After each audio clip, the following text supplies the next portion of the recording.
One last thing, civics friends, on constitutional monarchy.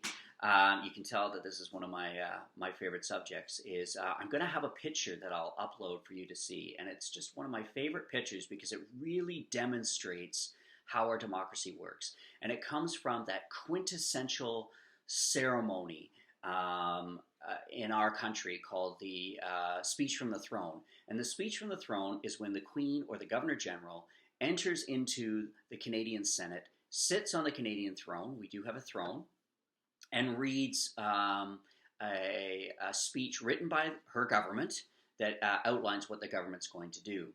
And it's kind of Canada in all its pomp and ceremony on display. And there's wonderful costumes and uniforms and things like that that you'd see. And if you were an alien kind of standing there watching it, you'd think, what is going on here? And that's the purpose, because the purpose is to play out history. It's to demonstrate history through ceremony. It's another way of transmitting those messages. And every little uniform, every little medal, every little piece of the pageantry and the protocols and the ceremonies is designed to tell you a little bit of something about our democracy.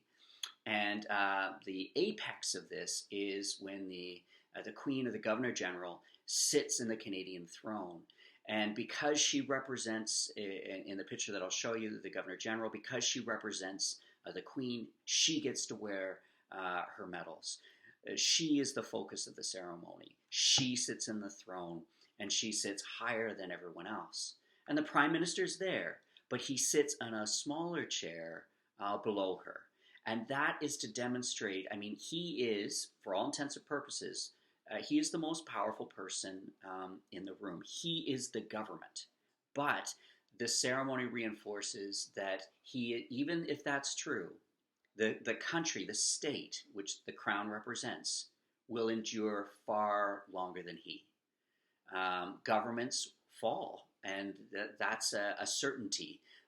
Whatever government is in place today will not be in just a few years' time. Canadians typically don't or grow bored of their governments after about 10 years, but the crown stays forever. And so you'll see the Prime Minister there, and in the provinces, the Premier. And they sit there respectfully and dutifully. They don't wear any medals.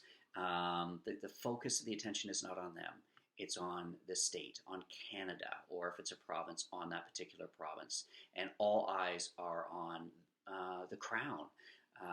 And it's to demonstrate the enduring nature of our democracy, that regardless of the government that's in power, the democracy will endure.